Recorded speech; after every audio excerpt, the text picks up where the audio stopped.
Javier, ¿cómo estás? ¿Qué tal, Antonio? Bienvenido. ¿Qué tal, Ramón? Buen día. Che, ¿cuándo, que además de economista conoces de historia económica, cuándo empezó la debacle argentina? Con el primer gobierno radical, con Irigoyen. Con Irigoyen. Concretamente, Argentina en 1853, Alberdi y Gorostiaga desarrollan la Constitución Nacional. Argentina la pone en marcha en 1860 y de ser un país de bárbaro en 35 años nos convertimos en el país más rico del mundo, 1895. Argentina venía cabeza a cabeza con Estados Unidos. El ciclo de Argentina era muy parecido al de Estados Unidos y venían cabeza a cabeza. Y lo que vos tenés es que eran los dos países más importantes del mundo y cuando Argentina entra a mediados de la década del 10, Argentina empieza a crecer menos. Es decir, la tasa de crecimiento de Argentina pasa a ser mucho menor que la de Estados Unidos y también de los que venían atrás, y por eso los empiezan a pasar a Argentina. Argentina, cuando llega a la década del 30, básicamente estaba oscilando entre el quinto y el octavo lugar del mundo. Ahí tenés una parte que es toda la Gran Depresión y después la Segunda Guerra, donde Argentina, como hace las mismas cosas que hace el resto del mundo, no pierde mucho puestos relativos, porque, a ver, Argentina hacía fascismo de dos patas, pero digo, ¿Pero qué año estás ahí? Yo ya estoy desde la década del 30, en los 30 en adelante. Dale, hasta lo que es el fin de la Segunda Guerra Mundial. Ahí lo que ocurre es que el mundo se te vuelve bipolar, o te ibas al comunismo o te ibas al capitalismo. Argentina decide ir por una tercera vía. ¿Sí? Y crea lo que yo llamo el fascismo de tres patas. El fascismo de dos patas era el acuerdo de los empresarios prebendarios con los políticos ladrones. Lo que hace Perón es sumarle la pata sindical para representar a los trabajadores. La verdad que Post terminó muy mal, porque digamos, antes de la pandemia estábamos 70 en el ranking de PBI per cápita, ahora estamos 120, siempre hablando al tipo de cambio al paralelo, que es al que hay, al oficial no hay. Entonces, pero lo que vos tenés es que la decadencia comienza ahí, cuando Argentina empieza a abrazar dosis crecientes de socialismo. Y eso, digamos, va generando mal funcionamiento en el sistema económico y entonces cada vez vas peor. O sea que deberíamos volver a 1910, a los principios de Vos la deberías, generación de los 80. Digamos. Sí, exactamente. Vos deberías volver al modelo de democracia republicana y, digamos, con un Estado muy pequeño, ¿sí? Para liberar la fuerza del sector privado y para que vuelvas a crecer. Y sumate cuando quieras. Sí. ¿Y por qué hasta ahí empezó la debacle? ¿Por qué nunca nadie entendió cómo resolverla? Yo no sé si es que... Pues me cuesta creer que no lo sepa nadie en 50, 60 años, 70 años. Es más, yo lo voy a poner de otra manera, digamos. Mira, lo maravilloso de Alberdi fue que la vio cuando todavía en el mundo no estaba clara la evidencia empírica sobre el crecimiento económico. Hoy la evidencia empírica es contundente. Yo lo que vengo y planteo la evidencia empírica y sin embargo eso les parece absolutamente hasta delirante a los políticos. Estos mismos políticos que nos están llevando a tener 50% de pobres y 10% de indigentes en el país de los alimentos. Esto quiero recordar la cuenta porque esto es durísimo y eso explica por qué a veces a algunos se le puede hervir la sangre. Cuando vos mirás, Argentina produce alimentos para 400 millones de seres humanos y la presión fiscal en el campo es 70%. Quiere decir que el fisco se lleva el alimento de 280 millones de seres humanos. ¿Me querés explicar cómo puede ser que haya 5 millones de argentinos que no le alcance para comer? Acá hay un problema. Ahora, el problema esencial, y está muy bueno como lo planteas, Antonio, es que hay un problema de incompatibilidad de incentivos. Volver a abrazar las ideas de la libertad, que son las que nos va a llevar de vuelta a la prosperidad, va en contra de los incentivos de la casta política. Es decir, ¿quiénes se benefician con la mentira del Estado presente? Los políticos. A ver, vos en los 70... Políticos, algunos sindicatos, algunos empresarios. Bueno, digamos, bueno, está bien, digamos, entonces no son empresarios, son empresaurios. Sí, está bien, pero digo, no es solamente los políticos en connivencia con otros sectores. Está bien, pero digamos, un empresario no puede comprar favores que el político ladrón no tiene para vender. Sin duda. Es decir, siempre, digamos, o sea, el problema es desde dónde está el monopolio de la violencia, que es el Estado. Y ahí es donde vos, digamos, está la raíz del problema. Sacar el Estado del problema, digo, se terminó la corrupción. La corrupción es inherente a la existencia del Estado. ¿Por qué? Porque sus ingresos lo logra mediante una fuente coactiva de ingresos. Pará, la corrupción es inherente al Estado. Exacto. Pero es inherente, bueno, está bien, pero el Estado es corrupto en la medida que del otro lado también tiene un sector privado que lo... No, pero ahí hay un problema. De vuelta, los privados no pueden comprar favores que los políticos ladrones no tienen para vender. Y vamos por partes entonces. Si vos estás en el sector privado, Sí. vos podés tener corrupción, ¿sí? Digamos, o sea, Sí. ¿qué pasa? Que es tuya y la resolvés Bien, vos. claro, Sí. exacto. Vos suponete que tenés un comprador corrupto que hace que vos pagues tus insumos más caros. ¿Cuál es la contracara de eso? Que vos vas a ganar menos plata. Primero, digamos, un problema en tu bolsillo, Sí, no sí, del tal cual. resto de la Sí, sí, sociedad. sí. Pero además, significa que al precio que vos estás vendiendo puede venir otro competidor con un precio menor o con una calidad mejor o con una combinación de ello y te quiebra. Por lo tanto, el propio proceso de mercado al que tiene corrupción, como es ineficiente, termina quebrando. El problema con el Estado, ¿sí?, es que se financia con una fuente coactiva de ingresos. Claro. Y, digamos, o sea, haga bien las cosas o Sí, las sí, haga sí, mal, seguro. ¿sí?, siempre va a seguir existiendo. Es más, el Estado tiene la mala costumbre de que cuando hace las cosas mal te pasa la cuenta. Por lo tanto, o sea, el problema está en el Estado. Es decir, entonces, lo que tenemos que hacer el foco es que el problema es el Estado. De hecho, fíjate... Pero reformarlo o directamente eliminarlo, ¿qué se plantea ahí? Porque, digamos, algo tenés que organizar con el Estado. Me acuerdo que hace unos días cuando te entrevistaba vos decías, pues llegabas al punto de, por ejemplo, que todos vayan armados. Porque el monopolio de la fuerza y demás, fuerzas de seguridad, hay una discusión muy concreta que es armas sí o armas no para la sociedad civil. ¿Y qué dice la evidencia empírica? No te pregunto, digamos. Bueno, ¿Cómo? la evidencia Porque vas a ser diputado. Vos A ver, el día de siempre vas a ser diputado a ver, nacional. cuando... Bueno, esperemos, digamos, que Bueno. digamos, los votos sigan acompañando. Por ahora tenés esta- dos, inclusive. Bueno, por eso. Pero Está bien. yo soy bilardista. Goles cuando el Está bien. contrario sacó de la mitad de la cancha. No es ni siquiera cuando está adentro, ni lo sancionó, no. Hasta que no movieron, no es Pero, gol. sí. Por ahora, digamos, solo hay una paso. En ese contexto, ese es muy bueno. Muy bien, Fer, ¿no? Estuvo muy bueno. Hay VAR, exactamente. Estamos con el VAR todavía. Bueno. Entonces, en ese contexto, ¿qué dice la evidencia empírica internacional? Que aquellos, y donde más se estudia es en Estados Unidos, aquellos estados que tienen libre deportación, digamos, o sea, tienen menos delitos. Porque en realidad, el delito es como cualquier actividad. Cuando vos le das beneficio, cuando tiene mayores beneficios, crece. ¿Sí? Entonces, ¿qué pasa? Cuando vos le bajás el costo al delincuente, bueno, entonces el beneficio esperado sube y por ende la actividad crece. O sea, casi es de manual. Y eso está validado en la evidencia empírica. Sí. Es decir, la gente responde a los incentivos. Armar a la sociedad va menos inseguridad. Déjame... Y pero, Sí, dale. Sí, sí. ¿sabes lo que pasa? Que el costo esperado del delincuente no sabe si vos estás calzado o no.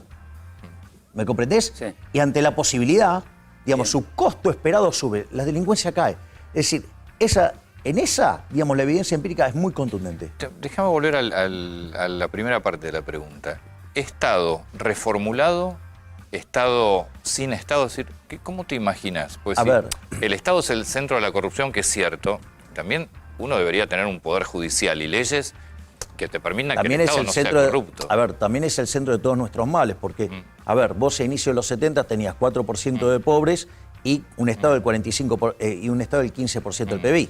Hoy tenés 45% de Estado y tenés casi 50% de pobres. O sea, los O sea únicos que con- progresaron con, acá... con una economía funcionando y con menos pobres, vos invariablemente tenés menos Estado. Porque podés volver En al realidad, Estado. cuando vos corras al Estado del medio y permitas que cauce el proceso de acumulación de capital y ahí se incremente el producto per cápita y ahí te aumenten los salarios reales, pues, digamos, vas a tener como consecuencia que vas a tener menos pobres. O sea, ahora,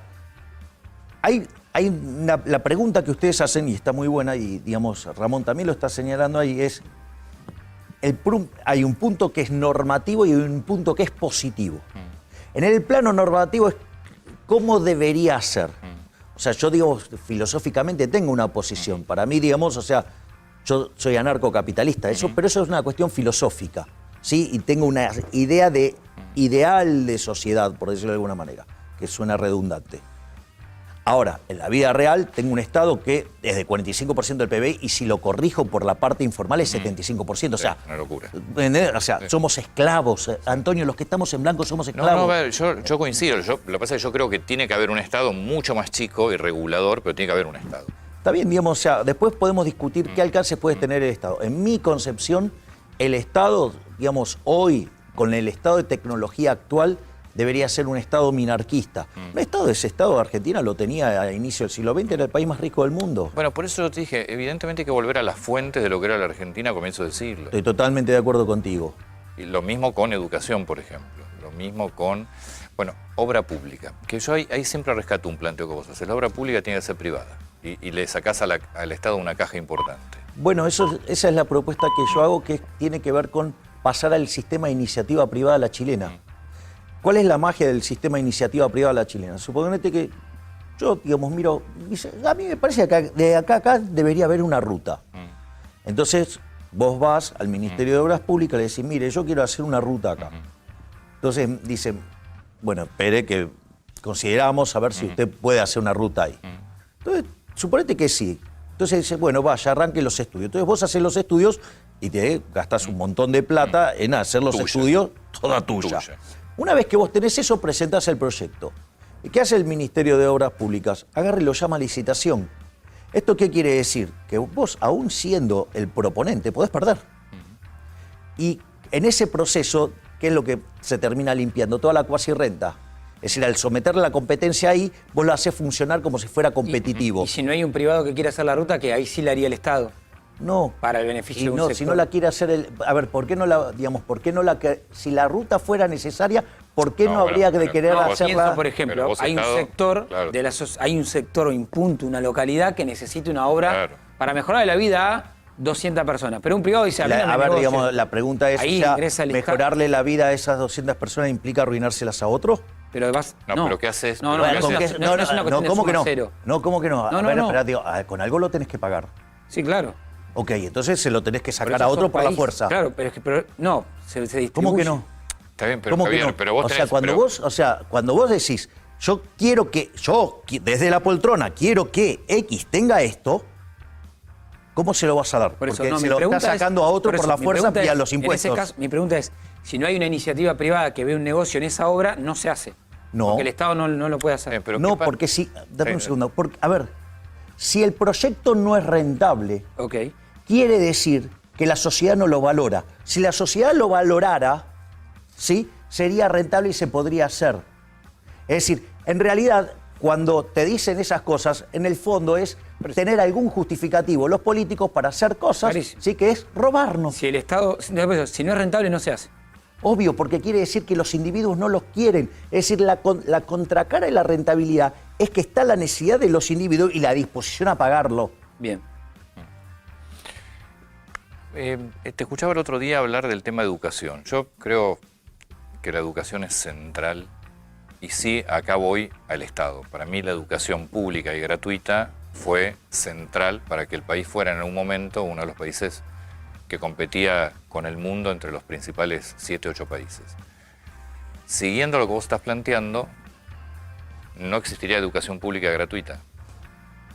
No existe educación No gratuita. es gratuita, la pagamos con impuestos. Ok, por eso, a ver, por eso. Sí. La pagan además los que no van. Sí. Okay, sí. digamos, y en muchos casos, los que no tienen financian a los que tienen. Por ejemplo, en la UBA. Bueno, la universidad gratuita. Bueno, por eso mismo. O sea, no existe tal cosa como un almuerzo gratis. O sea, alguien lo está pagando. O sea, lo primero que hay que quitar es el mito de que es gratis. Porque eso es encontrar parte de la solución. Es cierto.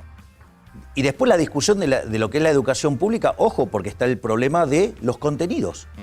Y Argentina, digamos, tiene una característica que sus contenidos están desarrollados para lavarle el cerebro a la gente, ¿sí?, y que sean esclavos de la religión del Estado. Por lo tanto, o sea, lo que estoy diciendo es... Con la educación? Bueno, pero por eso, pongo, digamos, rechazo lo de gratuita, porque es falso que sea gratis. Eso está de acuerdo, y sí. cuidado con lo que es educación pública, porque, digamos, la definición de los contenidos implica, que es lo que pasa hoy en Argentina, que es formar esclavos de la religión del Estado. Lo que yo estoy proponiendo es, eso está en Hayek y está en Friedman. Friedman, mira, tiene un libro que se llama Los Fundamentos de la Libertad. Son 3 libros en realidad. En los 2 primeros vos lo lees, o sea, y es anarcocapitalismo. O sea, y vos estás encantadísimo. Claro, ahora, ¿qué pasa? Llega el libro 3, pero el libro 3 es maravilloso. Dice, la sociedad quiere esto. Entonces, ¿qué es lo que hace Hayek? En cada uno de esos busca la forma de que eso exista generando el menor daño posible. Una de las cosas que vos podés ir a hacer es el sistema de vouchers. Sí, el sistema de vouchers, sí. ¿sí? Todo el mundo recibe dinero, todo el mundo, y vos elegís la institución a la que querés ir. Entonces, ¿qué es lo que pasa? Empezás a generar un proceso de competencia que obliga a las instituciones, ¿sí?, que brindan el servicio de educación a tener que competir para, digamos, tener matrículas, porque si no van a la quiebra. Y esto es independientemente que sea de gestión estatal o de gestión... ¿Y qué pasa si 1000 personas quieren la escuela Milei, que tiene 500 vacantes? La primera pregunta es, ¿que acaso eso no pasa hoy? Lo que pasa es que hoy son pagas. ¿El voucher quién lo No, bueno, no. pará, no, en las públicas también, por una cuestión de cercanía, sí, también. Ah, ¿ves que entonces, Sí. digamos, o sea, entonces, Sí. digamos, no, digamos, en principio, si fuera ese el problema, el Estado no lo resolvió. Y hay algo que se llama sistema de No, pará, precios.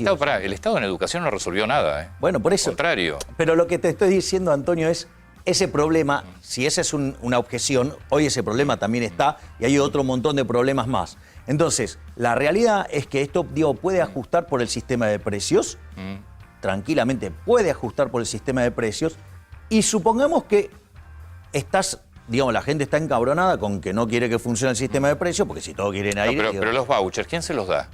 te los reparte el propio Estado. Ah, O sea, bueno, porque está si bien. la sociedad se puso de acuerdo, por eso lo cité a Hayek primero, porque esto es Sí, sí, Friedman. sí, está. Hayek te dice, bueno, a ver, ¿cómo lo financiamos para que, digo, Sí. ok, lo querés tener, digo, o sea, la gente quiere, el Estado haga eso, bueno, entonces, busquemos la forma que haga menos daño.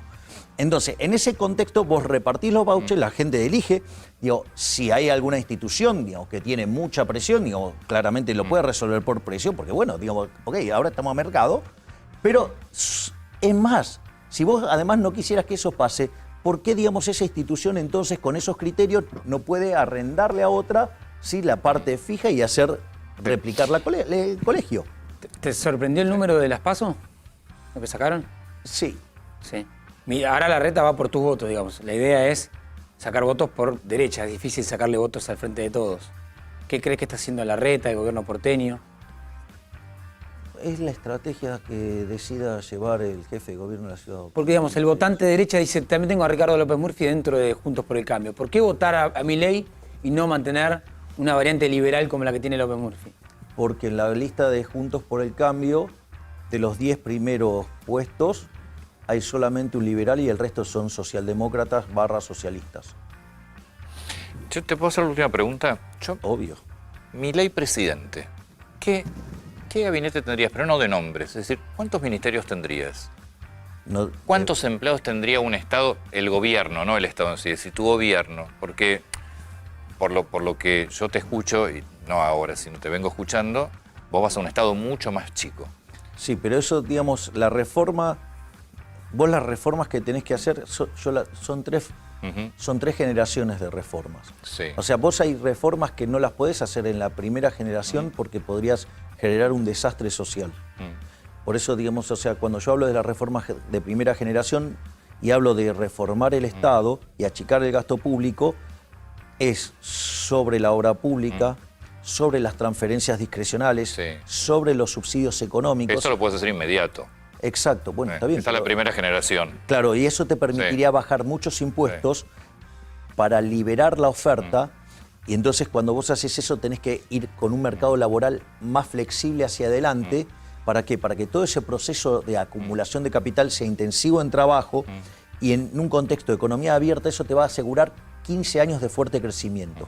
A partir de ahí vos podés pasar a las reformas de segunda generación. Las reformas de segunda generación es, vos ahí vas a poder modificar, por ejemplo, el sistema previsional sin vulnerar derechos, porque como estás creciendo... Sí, vas a Y tener más ingresos. Claro, Sí. pero fíjate esto, estás creciendo. Y además, no solo eso, sino que por la intensidad mayor en trabajo, ¿sí?, y más incentivo que haya más gente en blanco, ¿qué es lo que te va a pasar? Te van a subir muchos los ingresos. Por lo tanto, vos podés hacer la reforma sin vulnerar ningún derecho. Eso sería año 15, ¿hasta qué año? No, eso es cuando vos empezás a crecer. Sí. O sea, porque en realidad, digamos, el tema es cuándo te das las cuentas para hacerlo. O sea, pero eso tiene que ser hecho en un contexto donde vos estás creciendo y con mucha intensidad de trabajo. Entonces, eso te permite poner el sistema en orden, pero sin vulnerar derechos. Lo mismo te pasa con los empleados públicos. O sea, vos no los vas a echar de un día para el otro, no lo puedes hacer eso. Digamos, porque aparte, tanto los beneficiarios de los planes sociales como los empleados públicos, en realidad, desde mi punto de vista, son víctimas del sistema. Entonces, lo que se plantea es un programa de retiro voluntarios donde vos, cuando tenés un nuevo trabajo, te presentás, te te dice empleo privado que absorba. Exactamente. Por eso, por eso la clave, digamos, es diseñar todo esto en términos de crecimiento, ¿sí? Y es más, el tema de los planes sociales vos no se lo vas a sacar a la gente los va a dejar. Y ahí vos tenés el conjunto de reformas de segunda generación y te diría que si hasta eso te permite hacer una nueva ronda de reducción de impuestos y ahí podés, por ejemplo, ir hacia la eliminación del sistema de coparticipación, porque hoy Argentina tiene un claro problema de falta de correspondencia fiscal. Igual tenés provincias que por más que vos produzcas... Bueno, pero si no es rentable... No bueno, sabés. pero no, es que... pero el problema es... vos tenés si no tenés que regionalizar la Argentina, que se maneja por regiones. Que lo hagan de la manera que cada uno gaste en función de lo que recauda, Antonio. Y se acabó. Y se acabó. O sea, entonces no podés tener ese estado elefantiásico para financiar a los señores feudales. Qué problema. Si son justamente en la reforma y hay que hacer lo que tienen que perder son los políticos. Bien, ahí en ese caso una provincia que no puede soportar con sus ingresos, que vea qué reforma hace. Eso es lo que vos planteás. A nivel nación, lo lamento. No es que, digo, ¿por qué yo me... A ver, no es un país federal. ¿Por qué yo me tengo que estar metiendo en lo que hacen las provincias? O sea, digo, en el fondo el sistema de coparticipación federal de impuestos es una atrocidad, ¿sí? Donde, por ejemplo, a la capital federal la destruyen. O sea, sí, lo digamos, que se plantea también es que la capital federal tiene otras oportunidades como la provincia de Buenos Aires. Pero entonces, por o sea, la historia nacional. entonces cuando vas a jugar contra el Paris Saint-Germain, llamaba, digamos, a alguien con una motosierra que le corte la pierna a Messi. Pero no se juega una provincia contra otra, es un país. Pero, a ver, pero... Eso es lo que no entiendo, Javier. No, pero ¿por qué vos crees que alguien tiene... Digo, ¿yo tengo derechos sobre tu bolsillo, Ramón? No, lo que yo pregunto Y bueno, es... esto es lo mismo. Vos estás diciendo que, a ver, entonces el resto de las provincias tienen el derecho de destrozar a la ciudad autónoma de Buenos Aires. Vos tenés mayores oportunidades estando en la provincia de Buenos Aires, en capital, por una cuestión, por ejemplo, de logística, que quizás no tiene Tucumán. Pero vos podés generar condiciones... Cerradas? Lo que se puede. Y entonces... pero también se distribuyen fondos nacionales. Pero de vuelta, pero ¿cómo se consigue? ¿Y quién es el que va a determinar la igualación de oportunidades? O sea, implica una arrogancia infinita. Por eso, digamos, o sea, me pongo de pie de vuelta frente a Hayek en su último libro, La fatal arrogancia. Digamos, o sea, ¿quién se va a arrogar? Digamos, ¿cuáles son las oportunidades que debe tener? Digamos, esa es otra mentira del progresismo, la igualdad de oportunidades. O sea, es algo verdad, digamos, está basado sobre el velo de Roble y el velo de Roble tiene un problema conceptual de inicio. Entonces, porque ¿sabes qué? La gente no nace de los árboles, sale de las decisiones de los padres.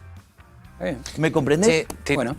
Te cierro la última pregunta. ¿Te imaginas una Argentina a cuántos años en lo que estás contando? Porque ya armaste 2 generaciones, yo estimo ahí 25 años, 30 años. Argentina, si abraza las ideas de la libertad, que es lo que yo vengo a proponer, no con una lista 90% socialista, sino liberal, en serio, ¿sí? En 35 años, vos convertís a la Argentina en potencia mundial nuevamente. Es decir, se puede hacer. Es decir, la gran ventaja respecto a Alberdi es que nosotros tenemos la evidencia empírica. Y dicen que Alberdi tenía razón, hay que volver ahí. De hecho, digamos, o sea, mi lista da testimonio de ello. Tengo un Alberdi en la lista. O sea, que es un nieto, digamos, o sea. Entonces, Chosno. Entonces, vos podés en 35 años volver a ser una potencia mundial y te tengo una mejor noticia todavía. Esos procesos que se llaman convergencia en la teoría del crecimiento, cerca del 60% ocurre en los primeros 10 años. Entonces no está... Tenés que generar consenso en diputados, ¿eh? No te va a ser fácil eso. Bueno, ahí eso no, a mí no me representa un problema, ¿sabes por qué? Porque yo vengo a hacer un planteo a la política desde lo moral. ¿Sabes lo que más los incomoda? Que voy a hacer un planteo desde lo moral. Desde lo moral, que es el paraguas rector, vos tenés 2 líneas de acción. Una es lo que no voy a hacer. No te voy a subir los impuestos, no te voy a crear impuestos, no voy a ir contra la libertad, no voy a ir contra la propiedad. Ahí tengo toda la casta política del otro lado y ¿sabes qué? No me importa, porque tengo claro que está bien lo que estoy planteando. Y la otra es, los proyectos van a tener siempre una base moral. Cuando, por ejemplo, viene un político y me dice, no, es delirante cerrar el Banco Central. Ok, vamos a la discusión moral. Entonces yo les digo a ustedes, ¿quién de ustedes está a favor del robo? Bueno, ¿Están a favor del robo? No. ¿Están a favor de la Lo que corrupción? pasa es que yo ahí tengo una diferencia, porque yo creo que las instituciones no son corruptas per se, son corruptas por quienes las manejan. Pero hay instituciones que no pueden, que solamente pueden hacer daño. A ver, de pero vuelta. eso es una teoría económica tuya. No, no el es Banco una- Central hace daño. Otra teoría te dice el Banco Central no hace daño. No, ¿cómo que no? A ver, digamos, Ramón, Son vamos. teorías, digamos. No, no es en cómo teoría, organizar. No es teoría. No es blanco-negro no, todo. Sí, es blanco-negro. Cuando lo planteas en el plano moral es blanco-negro. El Banco Está bien, Central... moral a ver, es un planteo lo moral. Pero Para claro otra que es un persona, planteo, pero claro que- Bueno, está bien, pero eso no son concepciones. pero, a ver, para mí robar está Está mal. bien. Para mí robar está mal. El Banco Central te Robo. roba. Para vos te el Banco Central roba. Está bien. Te roba con el impuesto inflacionario 5 puntos del PBI por año. No solo que es un impuesto tremendamente regresivo, que le pega más fuerte, entre 25 y 30 veces Perdón, más nos fuerte excedimos a los en que el- menos tienen, sino que te penaliza el crecimiento. De hecho, digamos, Argentina había estado entre los primeros países del mundo, no tenía Banco Central. El Banco Central es de 1935. Entonces, en realidad es un mecanismo por el cual los políticos estafan, ¿sí?, a la población. Y te voy a hacer un listado. Hago esto y lo Sí, termino. nos tenemos que ir. Nos tenemos que ir. No. Para que veas todo lo que necesita el Banco Central para hacer las cosas bien. Necesita saber las preferencias de todos los agentes, sobre todo lo viene de la economía, pasado, presente y futuro. ¿Sí? Tiene que conocer las preferencias intertemporales de todos los agentes. Necesita conocer la tecnología de hoy y la futura. Necesita, por ende, saber el progreso tecnológico. Necesita conocer la tasa de amortización de todos esos bienes de capitales presentes y futuros. Y además hacer las expectativas de inflación. Vos para saber eso tenés que ser omnisciente, omnipresente y omnipotente, es decir, ser Dios. ¿Sabes qué? No hay nadie en la tierra que pueda hacer esa tarea. Yo lo digo, lo he dicho muchas veces y no con vos presente, a mí me encantaría que entres al Congreso. Creo que está buenísimo poder dar estas discusiones, así que la mayor de las suertes. Gracias, Por Antonio. favor. Gracias, Ramón. Gracias.